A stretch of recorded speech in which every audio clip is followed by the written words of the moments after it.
Hi there, Gene Burnett from GeneBurnett.com. I entitled this video today the Unforced Punch, and I admit it's a tiny bit clickbaity because I'm actually looking for the unforced rollback, the unforced press, the unforced push, the unforced single whip, parting horse's main kick, whatever. What do I mean by unforced? Well, to me, the Tai Chi symbol, the yin and yang, this dynamic synthesis of polar opposites, implies an unforced balance, an underlying balance that isn't necessarily always obvious, but it's underneath everything. It's the supreme ultimate principle of the universe, is positive and negative, hard and soft, masculine and feminine, firm and yielding in a dynamic no-winner conversation. There's no winning. It's just it's the dynamic tension between the two that is existence. And so in the form or in the training of Tai Chi, what makes Tai Chi training so different from, typical other martial arts and movement arts is, in my opinion, it's moving slowly and coordinating movement with structure and breath and attention and awareness. And the slowness enables me to feel my foot on the ground as my root. It feels it gives me the sense of my leg being the powerhouse here.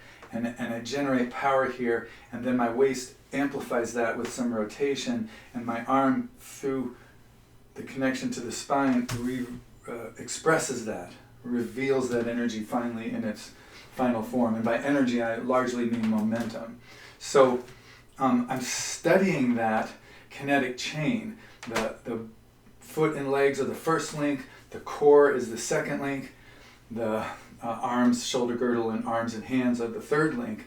And I'm trying to sync those up and move as efficiently as I can when I deliver force so that my arms aren't ahead of my center. Legs, center, hands, settle. Right?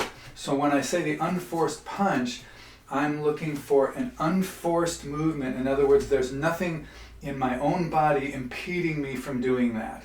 If I decided to punch like it was at an odd angle and way, unless I sculpt my whole body behind that in a certain configuration, it's going to be a forced punch. I'm going, if you see a grimace on someone's face as they're punching, that's a forced punch. And in real life, we use too much force all the time, constantly.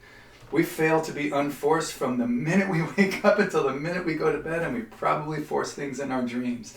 It's not about being forceless. That's almost impossible for human beings. We're monkeys, we're apes, we think about shit, right? And we overdo it constantly. But my motto is flow more, force less. Use less force. So when I say the unforced punch, that's what I'm aiming for. Like I'm aiming for a punch that isn't stiff and doesn't leave me in a bad place. I'm aiming for a punch that's just smooth and effortless, where nothing's left in me, it's all in the thing I'm punching. And it's the same thing golfers are looking for. It's the same thing batters are looking for. It's the same thing all racket sports are looking for. They're looking for the unforced movement that drives that ball where you want it to go without anything being left in you. The movement is thorough. It's complete. Boom. It's all in you. It's not in me. It's in the thing I hit, right? That is such a good feeling that when you get it, you want to do it again. And so that's what I'm after. So in every movement, I'm looking, especially the solo form where it's just me and gravity, I'm looking for the most aligned and most relaxed and most connected, forceless way to move. Whether I'm dealing with force or whether I'm issuing force, it doesn't matter. Either way, I'm studying that kinetic chain to make it as thorough and coherent and as unforced as possible. I want smoothness and flow and that unforced quality to be embedded in my movements so that any movement I make will tend to have that quality in it. That's the training method, and that's the result. If I want to step that up to martial arts, it doesn't equal fighting, of course, but when I stepped up and started to do a more combative form of martial arts that involved hitting pads and stuff and doing a little more forceful and intense version of sort of stand-up grappling and stuff, I was able to transition very smoothly to that because my body already knew how to embed that smooth, complete, integrated sense in any movement I did. I just had to learn to do it with a different speed and a different timing and a different intensity and a couple times with a different movement that I didn't know already. But I was able to do that and adapt because of my study of unforced movement. So when I have that unforced movement in my body and it's there, then I learn, a new movement comes up, some context means that I have to do this or that thing in my life. I bring that quality, that unforced quality with me. And of course, in the temple, it's as unforced as it gets because the context is simplified. All temples have simplified contexts. I'm making this motion because I mean like you've cleared the space. And in this space, there's just me and gravity and the rules of Tai Chi. Or in this space, there's just me and the floor and the rules of Zen, or whatever it is. It's a simplified context. So in the temple, sure, I study the most unforced way that I can get from A to B all the way through that whole form, the most unforced way that I can do this, right? I'm studying the forced lines with gravity, the unforced ones, the ones that are easy, the ones that work with how my body has evolved on this planet, the way gravity is on this planet, the way things work here.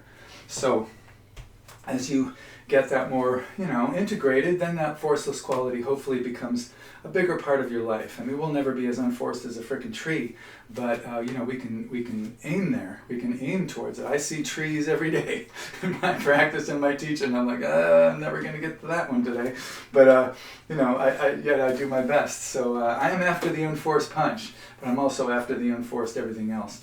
So thanks for watching. I appreciate it. Let me know if these things are helpful. It's always nice to hear if they're helpful.